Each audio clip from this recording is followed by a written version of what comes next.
Hello and welcome to What's on D's TV, a commentary podcast about movies, shows, and music that I enjoy watching, listening to, and talking about. My name is Dee. A few housekeeping things. Again, I am new. I am still learning. So please bear with me. I also know the sound may be choppy. I'm trying to make that better. I apologize in advance, but it will get better. You may hear my cat in the background. Again, he likes to make himself known. So, what you gonna do, you know? Please be nice to each other. We're all here because I hope we're all here because we love shows and movies and music. We can disagree, but we don't have to be mean about it. Everything I say in this podcast is my opinion alone. I don't, claim to speak for everybody. I'm speaking for myself. And as a black lesbian woman, these are my thoughts and feelings about what I'm talking about. Let's see. I think that's everything for housekeeping. Again, if you have any questions, comments, concerns, please feel free to voice them in the comments.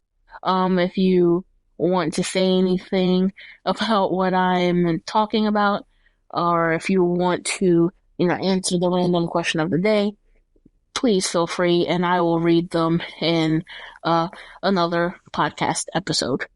So please feel free.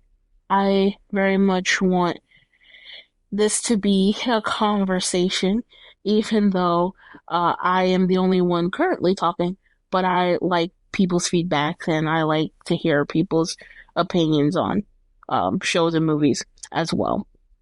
So, the episode that we're going to talk about today is Another Simple Favor, and I'll talk about Another Simple Favor. First things first, I did see A Simple Favor in the theaters multiple times when it came out. I was a heavy and a Kendrick stan, and also I had the unlimited movie pass that Regal does. So I could see however many movies I wanted, and I very much took enjoyment in that. So I did see A Simple Favor a few times in theaters, and overall I had a great experience. I enjoyed it. I did enjoy the movie. I didn't look at this film as something that I had to really focus on. It was just fun for me and entertaining and interesting. So I appreciate that. And, yeah, so again, the first movie, I enjoyed it. I enjoyed, Anna and Blake's chemistry. I enjoyed the storytelling. And, there was a few times that I did laugh out loud. And I thought it was good. So those are my thoughts on the first movie. I can do a podcast episode of the first movie if it's wanted. Let me know. Also, for these podcasts, I don't do recaps. I just talk about my thoughts on the what I'm on the topic, what I'm talking about. Assuming that folks have already seen what I'm talking about. Now, if you haven't and you don't want to be spoiled, please feel free to cut me off until you watch what I'm talking about. Feel free. If y'all want me to do recaps, I can try to the best of my ability. With my scatterbrainedness, I don't know how that's going to work out, but I can try. You never know. Never know until you try. So I'm open to that. Let me know in the comments as well. But yes, for now, I'm going to just assume that people have seen Another Simple Favor. And if you haven't, major spoilers, don't listen. Just letting you know.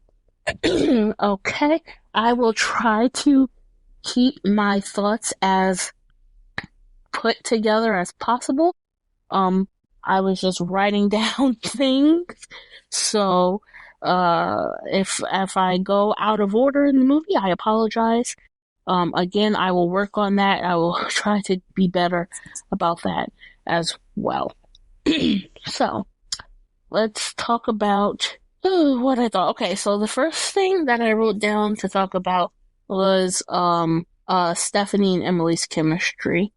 I don't know. I know there was some drama. I don't know the extent of it. I say that to say Anna and Blake's chemistry was really good in this movie. It was good in the first movie as well, but I feel like it's even better in this movie. So, whatever issues was going on, I don't know, but their chemistry is believable to me, and I'm a chemistry whore, so I enjoyed it. I enjoyed their back and forth. It still makes no sense to me that they haven't hunched. That doesn't make any sense to me because they should have been hunched. But maybe the third movie, if they're making a third movie, please just let them. It don't make no sense at this point. Just let it happen. Um, I'll start by the first things that I noticed. I did notice that Alex Newell's in this. I know Alex from uh some the few Glee episodes that I watched. I believe Alex was in the fourth season, maybe fourth and fifth. I'm not sure. I remember seeing Alex's performances and being like, "This is incredible." I didn't watch. I completely I ignored season four because fuck out of here. But that's where I recognize Alex from. It was good to see Alex in this film. I wish the character had more lines, more to do, but such is that's just what happens. Love it or hate it. Anyway, uh, some of the dialogue in this movie cracked me up. The Emily commenting, no, sorry. I'm gonna keep mixing up their names. I don't know why. Stephanie telling Emily that the plane is nice, and then Emily saying your tits are nice is crazy work. Why would she do that? I don't know. I was living for it. And then I was pointing out all the flirting and how Stephanie was like, "Oh, I'm gonna go get eaten by the lion," and I was like, "I bet you do." I said, "I'm sure. I bet you do. I bet that's what you want." All the flirting was crazy. Um, and then, oh yes, I talked about how beautiful Capri was. I've never been to Italy, um, but the water looked pretty. The scenery and the outfits in this movie, very visually, very visually pleasing, very visually appealing. They did their big one with that. That and the hotel rooms were so beautiful. I really I really like architecture. So that's the first thing that I noticed was just how beautiful everything is. And I would love to see that in person. Take so many pictures. Um, so thank you, Paul Feig, for that. I appreciate that. The view's gorgeous. Um, I laughed at Emily calling Sean her baby mama, cause there's there's nothing straight about that woman. I don't care. Like she just radiates baby daddy energy. I don't know. Emily is funny. Emily is funny to me. I fuck with her. I don't I don't root for anybody in these films. I think they're all really bad people. But if you're gonna be bad, at least be fabulous and funny. That's how I feel. And she got that on lock. So I root for that. And yeah, I even wrote down there's nothing straight about either of them, her or Stephanie. And I agree with that. Like I'm a stand 10 toes down on that. And the girlfriend stuff, I'm sure. I'm staying 10 toes down on that as well. And I peeped that about Dante. I peeped him the minute we saw him. I was like, I know family when I see family. Here's the thing about me. I can be watching something and not know that there's any queerness in it at all, and it just be there. I don't have to look for queer content. It comes to me. And I know family when I see family. I peeped him the minute I saw him. I was like, these two, him, and Emily, like, yes, they look cute together, but come on, be for real. So I peeped his game the minute I saw him. And then when I saw him arguing with old boy, I was like, lovers, they're lovers. Um, what else stood out to me? The recast of Emily's mother was hilarious. And the fact that they pointed it out in the film, even more hilarious. I love when shows and movies do that because obviously it's gonna be peeped, it's gonna be talked about. So I like that they're just like, yeah, this is that. Okay, move on. And I enjoyed that as well. She did great to me. Very believable. Very, very believable. Crazy as hell, but very believable. It was cool to see Sean back. He did annoy me his whole stint in the movie. I get his anger, but my God, I was like, dude, please. I get it. They ruined your life. Whatever. My tolerance is very, very low for straight male characters. So it's very low. I was like, all right, you're doing a lot. Calm down.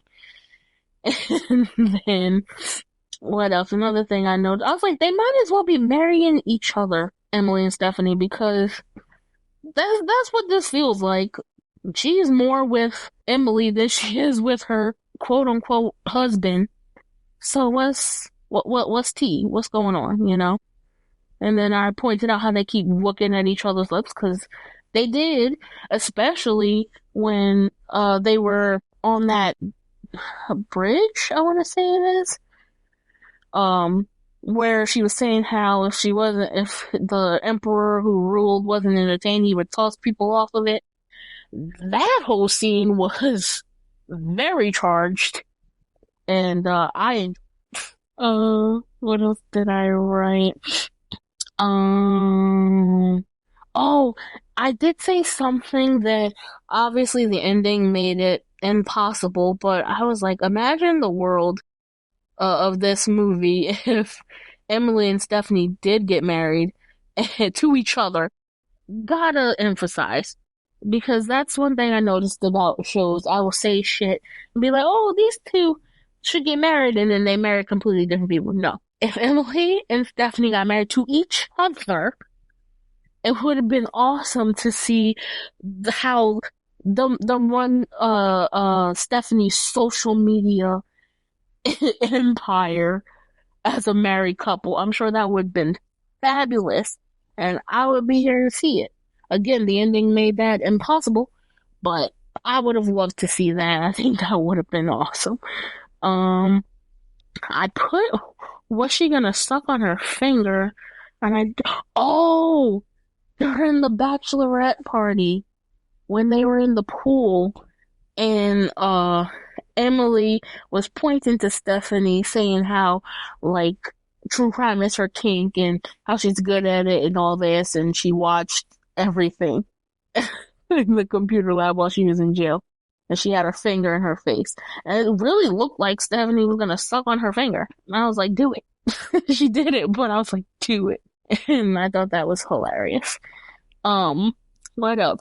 Never trusted Aunt Linda. From the moment I saw her, I was like, I do not trust this woman or her mama. Now, her mama's just crazy. Emily's mama's just crazy. But her aunt, I was like, I do not trust this heifer. She is up to something. And what do you know? I was right. Why is she? Oh, yes. So after Sean's death, when Stephanie told the police officer everything and how she was suspicious of everything, why does girl go into her hotel room and type in what chemicals can be used to kill, like typing all this suspicious shit on her computer.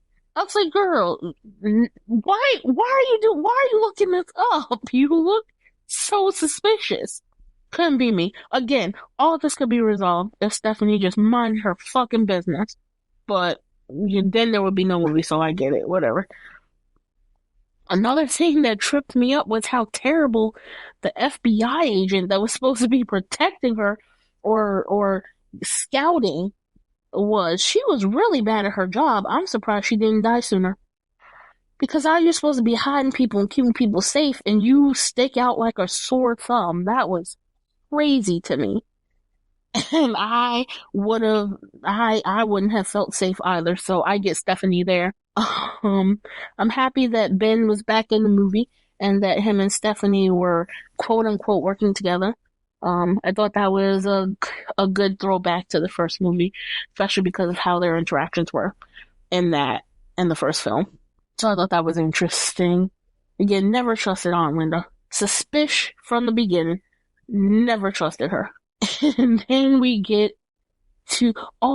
before we get to the wedding, I did want to say Emily and Stephanie's interaction on the plane from the States to Italy. Chef's kiss. Chef's kiss. I enjoyed that thoroughly. Are you getting a stripper? Is it you? Are you getting a stripper for me? Is it you? I was like, can y'all just kiss? Like, this don't make no sense to me. How these women are not together. And that's gonna be a thing that I say throughout this whole episode, cause what the fuck? Like, what a waste. I genuinely just don't understand it. Whatever. Anyway, so we get to the wedding, and I feel like the moment I realized that something was off with Emily, something was up with her, was her response to Stephanie when she was walking down the aisle, when Stephanie told her that she looked beautiful, she looked great, or whatever she said. And Emily was like, "Do I?" I don't think she would. I don't think she would say that. She'd be like, "Duh, bitch. Of course I look great. It's me.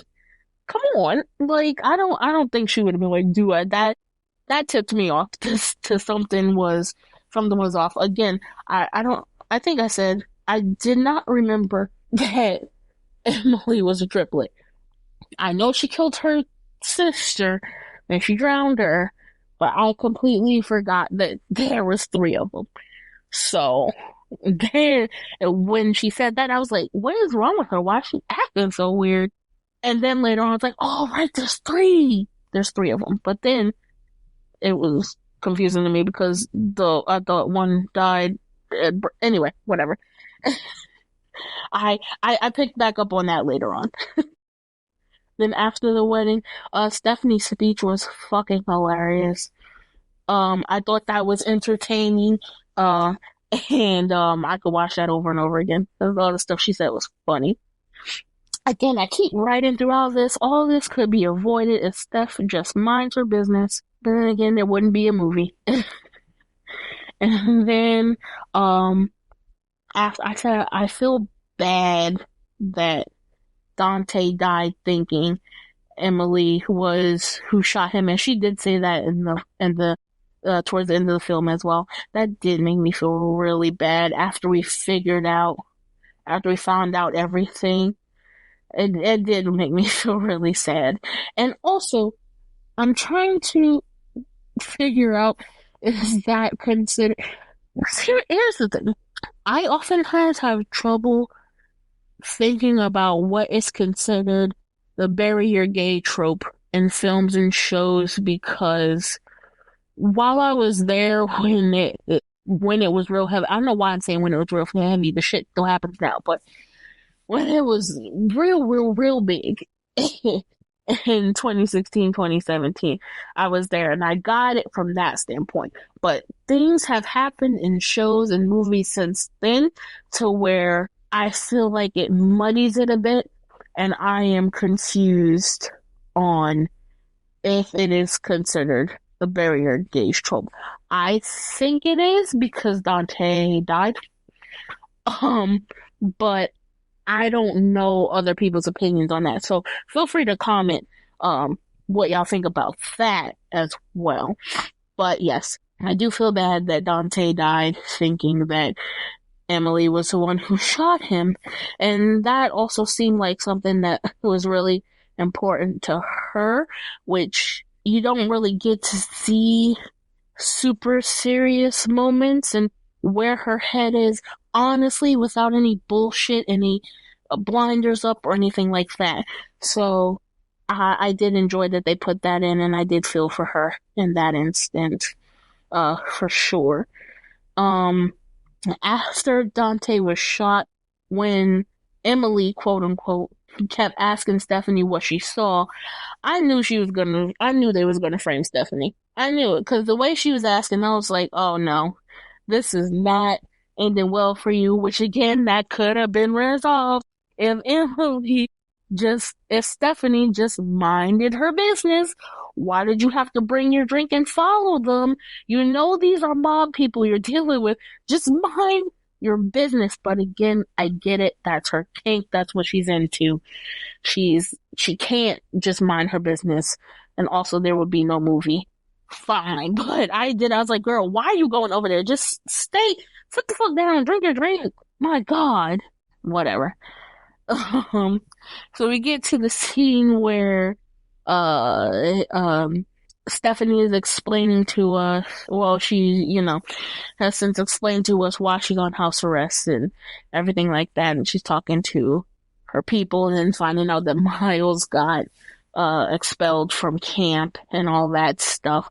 I do love that they had the same kids in this film as were in the first one. I enjoyed that. I did laugh quite loudly when Emily walked into Stephanie's room in her morning outfit. Because I was like, girl, you are so damn dramatic. That was hilarious to me. I get it, but it was still funny. And Stephanie even said that after she was drugged, she was like, girl, we are inside. I was like, yes. Because Emily was walking around in her morning outfit with an umbrella, which isn't that bad luck? I don't know. I don't know about morning, but that just seemed, whatever. That's their business. But I thought that was funny. Um, what I was confused about was how Stephanie could have been blamed for Sean's death when she was live streaming the bachelorette party. Now, maybe I didn't see that she had started it when she was walking out, or if she was already live streaming, I'm not sure. If she was already live streaming, I'm confused. But if she started it as soon as she walked out there, I get that. Then this note is rendered useless, because I would have been like, don't you have evidence that you was there? And whatever. So whatever. I did point out how I know Blake plays all the triplets, all the sisters. I get it. And they all look alike, duh, because they're triplets, but they also don't. And they don't in a way that I can't really describe or explain. It's so weird to me. It's so jarring, but it makes it that much more fascinating. Because I know they're all played by the same person, but they don't, it don't look like it. Some way, shape, or form. I don't know what they did. I don't know if it's the makeup or the acting, or I don't know what it is, but that was incredible that she was able to pull all that off. Even the sister, from Faith from the first movie, I thought that was incredible. Also, the blocking that they had to do for this so that it looked seamless, her hugging, the sisters kissing, because that's a thing that they did. I don't know. But all the blocking for this movie, it looked so seamless. That was great. And it didn't look like, it all looked believable. Like she's hugging. This is a separate person who also looks like her, and they're hugging, which obviously that's what happened, but I'm saying it really looked like Blake was playing two different characters and they were in the same room with each other at the same time, if that makes sense. They did that flawlessly. I enjoyed that, and I'm going to give props where props is due. Good for them on that one. um, Stephanie's suspicions about Emily being confirmed by the kiss, fucking gay. Like, she was suspicious, and then Charity kissed her. She was like, "Wait, you are not Emily." I was like, "Girl, get the fuck out of here, your gay ass." Loved it. The knife thing, Stephanie. Why did you hold on to the knife twice? Two different times. That first time you were getting framed for slashing Charity, and then the FBI agent gets stabbed, and you still put a knife out of her chest. Why didn't you just let the girl fall and be like, "Oh my god!" Like, I don't. Whatever.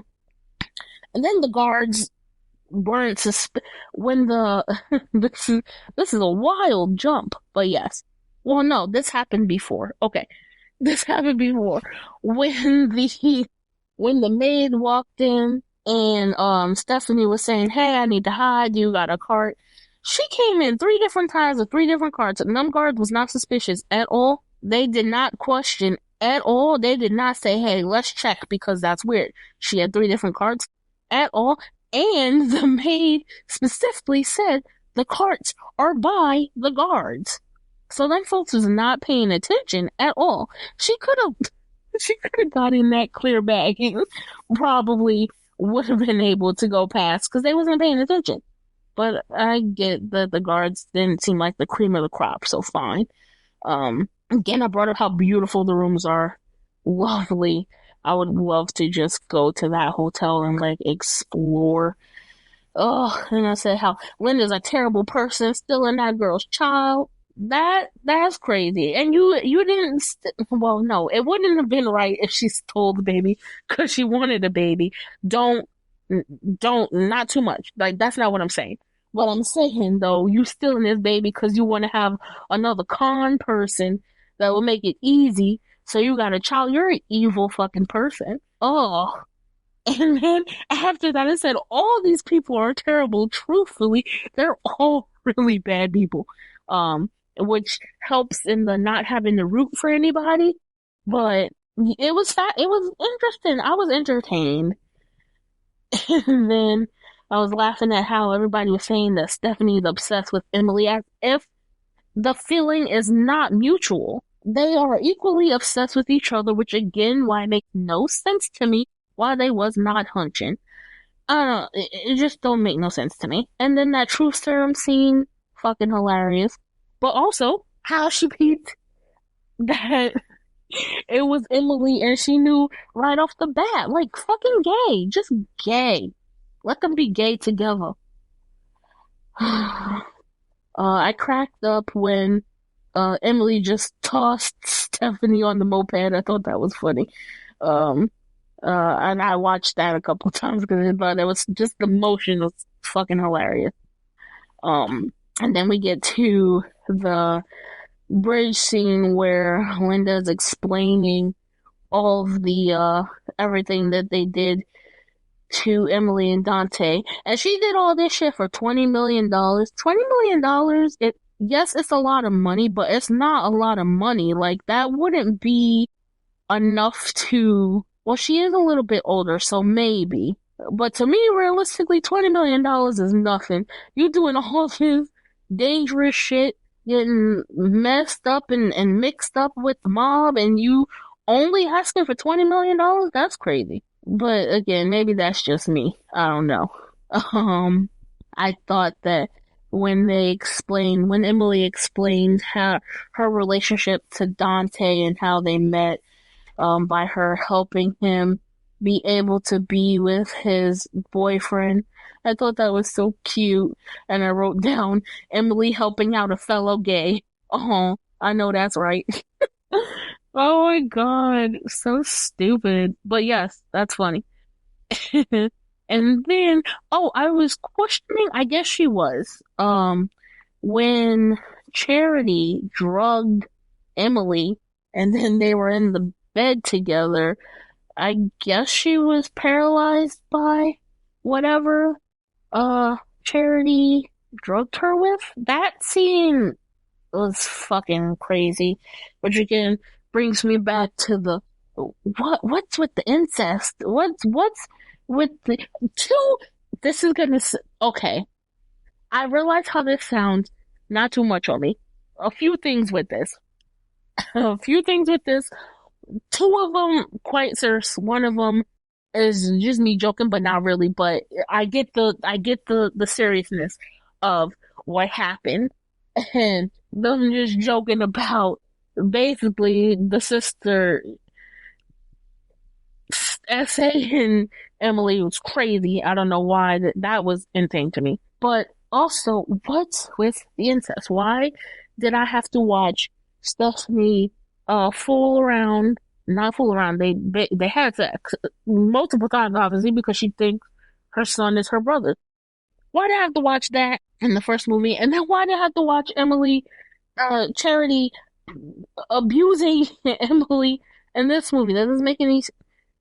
I don't know. That part did make me uncomfortable, especially because it was such a long, drawn out scene where it's just like, oh, you gotta watch this, and then they just like ignored it after, like, oh, stuff happens. Like what? Nah, that's crazy. So that I don't know. Maybe it's just me. If it's just me, let me know. But it was weird to me.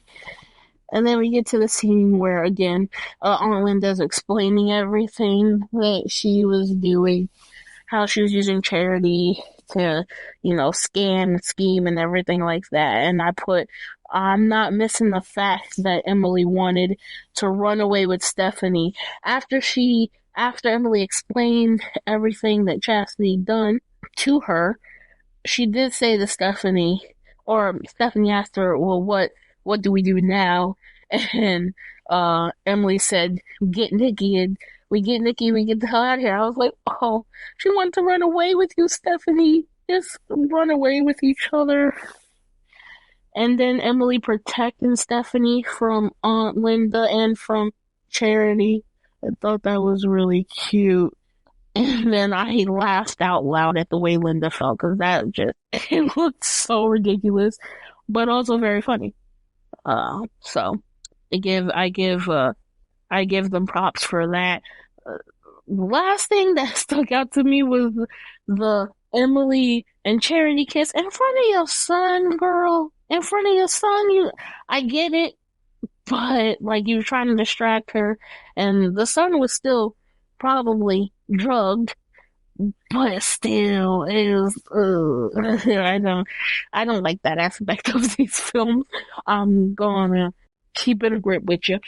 But yeah, those were the things that stuck out to me in the movie that I loved. Again, it still don't make no sense to me that I had to watch all of that in the first movie and the second movie, and Emily and Stephanie still ain't hunched. That don't make no sense to me. But again, whatever. Beggars can't be choosers, although I feel like that was a waste. Um, Likes about the movie, again, I loved the chemistry between Stephanie and Emily. I thought Anna and Blake had really good chemistry. I love their camaraderie and their their sparring with each other. Loved that. I thought the characters that were brought into the second movie were very interesting, and I wish I would have had more scenes with a few of them. Um, I did laugh a lot, or laugh out loud at parts of this movie, that I thought were hilarious and well done. I did like that it didn't feel, I don't want to say it didn't feel serious, but it didn't feel like they didn't. Usually when movies get like sequels and stuff like that, they're like, okay, let's be for real about it. We weren't expecting this first one to do these numbers, but let's be like real about it. And it takes away the fun of the movie, I'm happy that this didn't do that.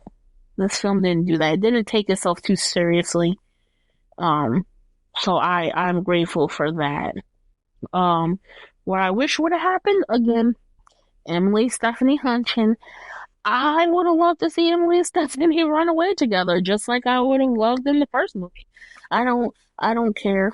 That's how I feel. Nobody's gonna change my mind.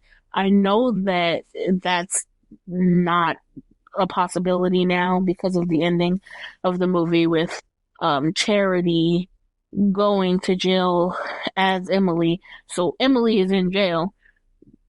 Stephanie and Emily Charity is in jail as Emily. So Stephanie and Emily can't run a social media empire and be these influencer lesbians because how would that work? Now, if they could find a way to make it work, and if they're making the next movie, and that's what they want to do, I'll be there. That's the only way I would see a third one of this, though. Not gonna lie. I'm going to keep it a good with you. Everything is fun. It's good. I feel like if they not gonna get together, there's nothing else here for me. There's nothing else for me to see. I enjoyed it while it lasted. If they want my viewership, if they're making a third one, they want my viewership. Put Emily and Stephanie together. Period. Point blank. If not, I'm cool. So that's what I wish would have happened. That's what I hope happens in the next one if they do. Last thoughts. I just had a really good time watching this. I thought this was a really good movie. I was very much entertained. I will probably watch it again. Would I have seen this in theaters if it had been released in theaters at this current time? With how things are? Probably, maybe. Yeah, maybe. Maybe, but I wouldn't have done it in the way that I saw A Simple Favor 1, where I didn't look up anything about it. I just went in and seen what happened, didn't see any spoilers or anything like that. If I had to see this in theaters, I would have definitely waited a few weeks and seen what the spoilers were and everything like that before I decided if I wanted to spend money on it, if it would have been worth me spending money on. But the fact that it's on Amazon, that was great. I enjoyed that. I do like that it's on Amazon. I can see it whenever I want. I wouldn't have had to go back to theaters multiple times to see it if this would have been something that I would have seen multiple times. So that's great. Um, those are my thoughts on Another Simple Favor. I apologize for this episode being all over the place. I tried, I tried with the outline. I will try to do better. Um, but that's how everything came out in my brain. Again, I don't do recaps in these podcasts. I can, if that is wanted, let me know. But yeah, let me know y'all thoughts on this movie. What stuck out to you, what you disliked about it, what you loved about it, what your favorite part was, who's your favorite character, all the things. Put those in the comments. And yeah, and I will read them off. So just let me know. I will do my random question of the day. Feel free to comment your answers in the comment section as well. Random question of the day. Who is your celeb crush? Or crushes? Let me think.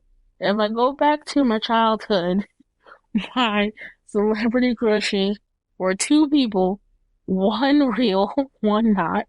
My first celebrity crush that I ever remember having was Mariah Carey. I remember being 5 and watching her Honey video of her, diving into the pool and coming up from the pool in that gold bikini. I was like, yeah, this is where I live. I remember that. And then I also had a huge crush on Nani from Lilo and Stitch, which is fucking hilarious to me. Why do I feel like everybody, maybe not everybody, but a lot of people's first crushes are cartoons or not real or animated Figures. That's so funny to me. But yes, Nani was the second question. I remember I loved the fuck out of her and would watch Lilo and Stitch just for her. Excuse me. Um, Celebrity crushes now. I have quite a few. I love Regina King and Regina Hall. I have huge crushes on Sandra Oh and Sara Ramirez and Naya Rivera. Still R.I.P. And I have ginormous crushes on Catherine Hahn and Megan Thee Stallion. Oh, I love Megan Thee Stallion. I saw her live in Tampa during Pride Month, and that was one of the top three best experiences of my life. She is so beautiful and amazing performer, and I would definitely see her live again in a heartbeat. That was phenomenal. Yeah, but those are my big crushes right now. Catherine Hahn, Megan Thee Stallion, and speaking of Catherine Hahn, I will be doing some of her projects as well. A lot of them were great. I'm trying to work up the nerve to watch Mrs. Fletcher with my mother and my sister. I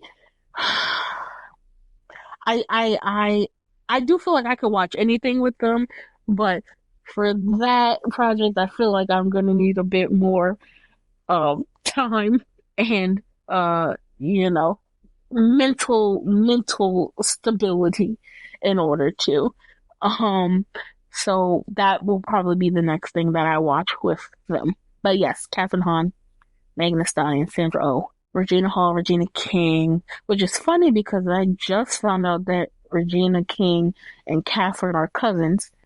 So that's fascinating. They're DNA cousins. So that's fascinating. But yes, who are your celebrity crushes? Feel free to put them in the comments below. Let me know. I'll read them out if that's what you're wanting. If you don't want me to read them out, just be like, hey, don't, girl, shh, that's between us. Just let me know.